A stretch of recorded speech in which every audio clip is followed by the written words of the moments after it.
turn it over to tonight's speaker, Lewis, who is also my sponsor. And I'm really happy to have him here. Thanks, Kate. Powerless Over Drugs and Alcohol. My name is Lewis, and I'm profoundly grateful to be here. This pandemic has been an extraordinary time, and I'm very, very grateful for it because it has challenged me to work a deeper program.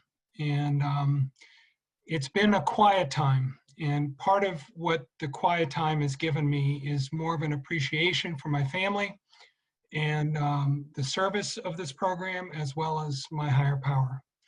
And I want to thank you all for asking me to speak here. I love Zoom meetings. I think it's remarkable that we encounter each other from all over the country, sometimes from all over the world, and the message is the same. And it's a remarkable experience of diversity and recovery, and how the love of this program is something that we all share, and that's a remarkable, remarkable gift. So my sobriety date is June 4th, 1985. I have a sponsor who knows I'm their sponsee. I sponsor people, and I'm very, very grateful for the service that I've been given in this program. And to say that this program has given me a life is just to shortchange the richness that I actually have today, and as a result of practicing the steps of Alcoholics Anonymous. And one of the things that I've learned in sobriety is that my heart is restless until it rests in we. And I recently had an anniversary, and one of the things upon reflection of what I've received, the abundance of gifts that I've received in AA, the two most noteworthy gifts I've received is, first and foremost, physical sobriety and relief of this obsession to drink, which is an incredible gift. And I received that almost when I came in here, a little bit after when I came in here. So I've really rarely thought about drinking since August of 1985, and that's absolutely as a result of AA. The other great gift that I've been given is the spiritual awakening, and both are intimately intertwined with one another. The physical relief of alcoholism has resolved my drinking problem. And I also have a living problem called alcoholism. And what the drink did was give me a delusion of the resolution of my living problem. And I come from an alcoholic family. My father was alcoholic, and he got sober when I was 8 years old. My mother was an untreated compulsive overeater, and both of them were untreated bipolar. So I grew up in crazy town, and I suffered all forms of abuse growing up. If you can imagine it, I probably suffered it. So one of the things that I've learned from these gifts that I've received is that my recovery has been a journey to the moment. And that's what the steps have taught me. When I was very young and experiencing the abuse growing up, the abuse happened in the moment. And one of the things that I learned to survive that abuse was I shielded myself from the moment. And there were three key elements of my living problem that I developed as a child.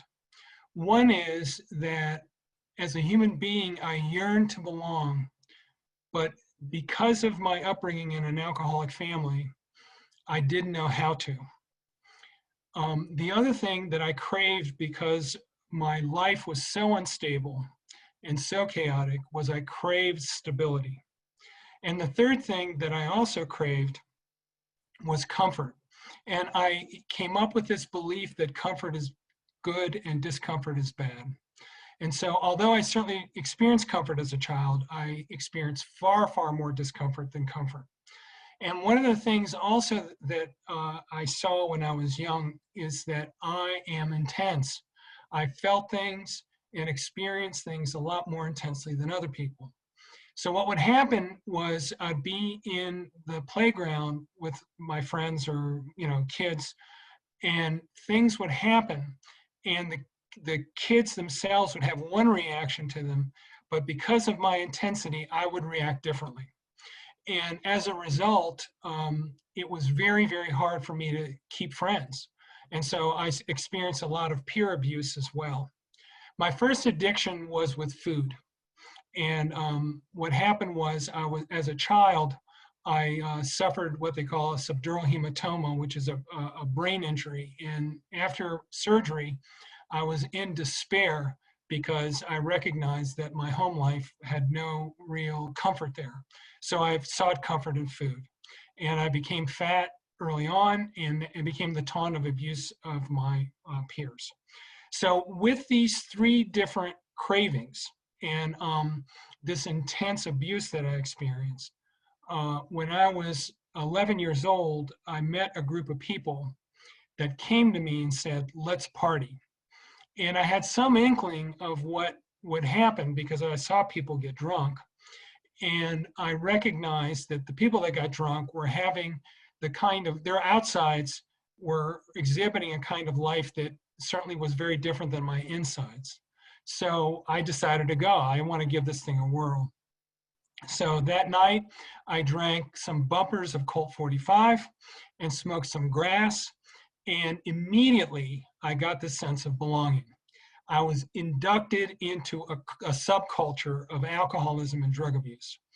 And I had friends. And I also knew I got the stability because I knew in my heart of hearts I could replicate the same feeling that I had that night. I had the answer. And the third thing that I received from that experience was great comfort. So my life is transformed. And immediately I took to drugs and alcohol like a duck to water. And as the big book said, I had a physical allergy, and that allergy was triggered immediately. And what happened was, even though I blacked out, passed out, vomited all over myself, woke up in a strange place and lied about it, and that was my first drink, there were always consequences to my alcoholism. And yet the desire to get high, the desire to belong, the desire to get stability, the desire for comfort were so overwhelming that these consequences did not mean anything to me. And some of the places that alcoholism took me, active alcoholism took me, was I almost killed my sister in a car accident. I lied, cheated, stole. I violated every single principle that I was raised with, and essentially led a bankrupt life. Because what happened was that when I took that first drink, I still had that living problem called alcoholism, because the drink didn't resolve it. It just gave me the delusion of resolution. But I immediately picked up a drinking problem. So I had both a living problem and a drinking problem, and both are progressive. So both got far worse. And so at the end of my drinking, what happened was I couldn't get high anymore. And I heard this in the rooms, and I could very much relate to it. I would drink myself sober. So in other words, I would be physically intoxicated, stumbling around and all that. But in my head, I was sober as a judge. It was like I had a out-of-body experience, looking down at what was happening to me, cursing myself that it was happening all over again. And I was in utter despair because my living problem was terrible. I mean, I was in debt. My school life was completely crazy and unhinged, and everything was black around me. And so I began a process of giving up the drugs because I had an inkling that it may have something to do with my just total overwhelming discomfort that I was feeling, the suicidal depression that I was in. And the last drug that I gave up was alcohol. And it was the first drug I took. So it was there all the time.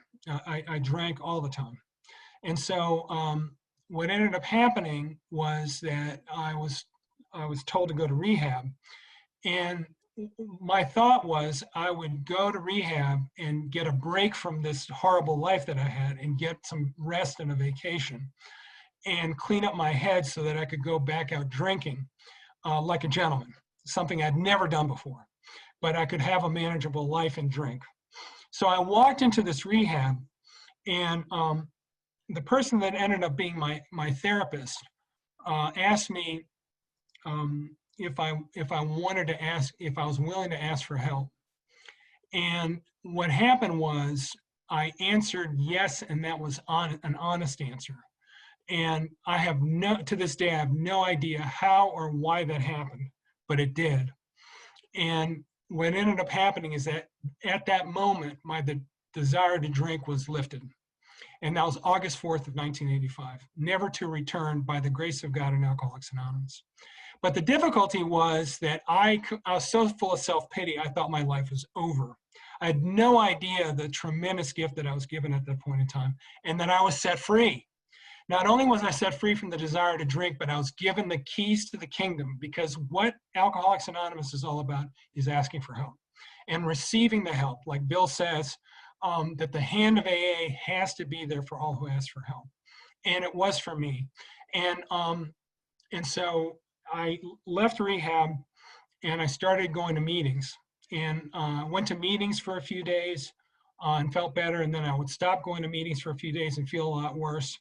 And then what happened, to kind of share with you how insane my mother was, is I came home to her house. I was 20, I got sober when I was 22. And I went to her house, and she kindly gave me a surprise party, but she invited all my old drinking buddies. And after they yelled surprise, they ran to the liquor cabinet and began drinking. And I was alone there. And I was in despair. I mean, I just had no idea how to handle that situation. And one of my friends came to my table and put a beer right in front of me. And what happened was I came to recognize the phrase in the big book at that moment, that comes a time when the only thing between you and your next drink is a higher power. And I had none at that point in time. So I threw myself into meetings. And I went to a meeting one time, and this man came to me and said, "Why don't you come and get some coffee?" And so I went out and got some coffee with him. And he asked me, "How are you doing?" Because he knew I was really new. And 15 minutes later, he looked at me in a very caring way, in a very, very present way, the kind of way that we do in here, the kind of love that we give in here, the kind of stability and an inviting spirit that we give in here. And he told me, "I'm glad you're here." And he meant it. And I had never really experienced anything like that before. And I got into my car and was driving home. And on the way home, I had this feeling come over me. And it was the most natural and powerful thing that I'd ever experienced, but it was very subtle at the same time. And it left me as quickly as it came over me. And I look back on it now, and it was a feeling of belonging. And that was the first time that I'd ever really experienced at a very deep visceral level the love of the higher power in these rooms. And I had never felt that belonging before. And I knew, in the presence of mind, again, the grace of God, I knew that it had something to do with my being in a meeting that night, and that I had been honestly sharing with a group of people in AA, and they were there for me in a loving manner. And so that transformed my life. I was like, I got to get more of that. And I kept coming back. And so what has happened over the years is that I've gotten not only a sense of belonging, but it is a pure loving belonging that I have in here. It doesn't matter where in the world I go, I have friends. I have a place to go.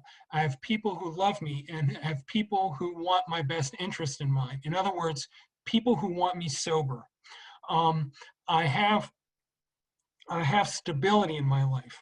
And stability, one of the things you all taught me when I came in here, is all about repetition. So I go to meetings on a daily basis, and I work the steps on a daily basis. And both of those combined give me a sense of stability, a sense of inner peace, and an ability for me to be kind to others and to provide service to others and to be open to others. And then the third thing that Alcoholics Anonymous gives me is comfort. And I receive tremendous comfort from the love that you all give me, and most importantly, for the courage, especially of newcomers that come to Alcoholics Anonymous, don't have a clue as to what sobriety is in store for them. And they have the kind of faith that teaches me a great deal about what sobriety is all about. And I get retaught on a regular basis by looking at the immense courage of newcomers. So one of the most extraordinary experiences I've had in recovery is this whole business of dealing with discomfort is bad and comfort is good. What the steps teach me is the most important thing that I can do, aside from not picking up a drink, is to develop this relationship with a higher power. Because I've been given this gift.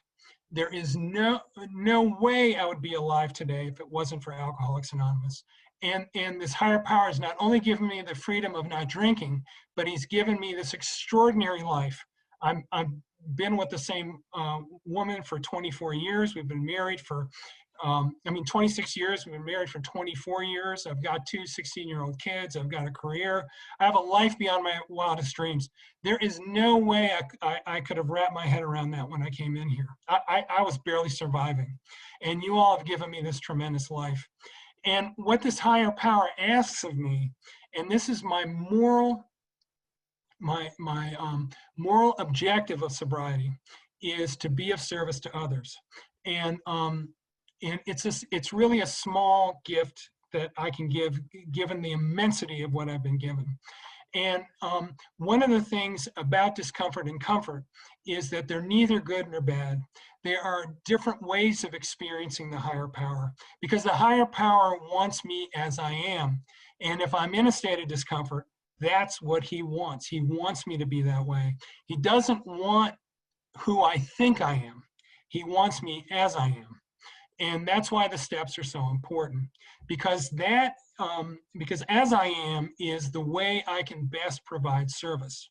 And so when I am in discomfort or in comfort, my propensity is to get vulnerable and be self-involved. And when I'm self-involved, I get self-centered and react to things. And when I react to things, I do things at the expense of others. So what the steps have taught me and continue to teach me is that the relationship with a higher power is paramount. And it doesn't matter how I feel. The choice is always towards service. The choice is always towards the higher power. And whatever I'm feeling passes. And the fruits of going through this process and leaning into the higher power by doing this third step of making this decision to rest my weary spirit in his care is that I can detach from it and act appropriately. The fruits of this effort is patience, because I allow these feelings to process on their own terms, and sometimes it takes days to have the discomfort flow out of me.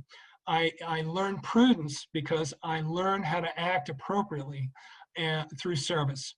And I give service to my family, I give service to my neighborhood, I gave service to work by being a worker among workers, I give service to alcoholics. So my life is not my own. My life has been given me by my higher power, and therefore it's my higher power's journey. It's not mine. So my objective, particularly through step 11, is to be a light of his love and to be translucent of his love so that I can show up and be present. So I shared with you early on that my journey is to the present. And what happened was, by working the steps, is that the shield that I developed of hurt that I had as a child to move away from the moment at all costs in order to survive, that was my excuse to act out on defects of character. And that was the gravest impediment that I had in order to truly be of service to others. And what Alcoholics Anonymous has given me through the love and patience and presence of what you all have given me is the ability to face the pain of my upbringing and face the shame that I felt about myself, of who I was, And the horror that I created in my life by acting out of my defects of character and bringing all kinds of pain to the people that love me. And so that transformation occurred in the love that you have given me, because I couldn't deny the love. The love was there. And the love demanded that I be in the moment, because that's where I was experiencing the love. And that sense of, the genuine sense of urgency gave me the willingness to do whatever it took for me to experience that love. That business that they talk about, let us love you until you learn how to love yourself, is real and true. And that is what has set me free. And I am in the moment most of the time. And it's in the moment where I feel that feeling that I felt when I was early on driving in my car, and that sense of belonging came over me. That's the feeling that I get in the moment. And that's the feeling I get in Alcoholics Anonymous. So, and I'll end with this. One of the great blessings of Alcoholics Anonymous is that it gives me the ability to practice a spiritual hygiene on a daily basis. Because the problem with this recovery is that it's highly perishable and it only lasts a day. So I gotta continue doing the work on a daily basis to maintain spiritual fitness so that I can be in the moment and meet the desire, the need, and the need for help as it is in front of me in the way that it is being presented to me. And one of the things that I also learned in this process is that it is as much an act of service, and it is equally as important for me to provide another person the opportunity to serve. So asking for help is as important for me with my time as it was when I came in. I've had an array of emotional bottoms in sobriety, and a lot of it had the emotional bottoms had to do with the fact that I was just giving of myself and I wasn't receiving the gift. And the last one I had was about 10 years ago, and it was brutal. And what I learned from that effort is that asking for help is as important as giving it. And I'm far more effective at giving help by asking for it than I was when I didn't ask for it. So as a result, I've not had an emotional bottom since then. And my life has gotten far, far richer. So to me, there are a couple things that I've learned in sobriety. One is that sobriety is a discipline of gratitude. All the work that I do has to be in the context of gratitude, because gratitude gives me an open mind and fills my heart. And the other thing that this recovery gives me is the steps and the ability to engage in others in the we to learn how to practice the steps on a daily basis. And I can only be a part of we through being accountable and asking for help and giving help. And because service, humbly rendered, is the currency of recovery. In so doing, I become a very, very rich person, and I can have another day of sobriety, and I don't have the desire to drink. So what I want to do is, as a topic, put out there that, how are you all practicing service in this pandemic? Thanks for letting me share.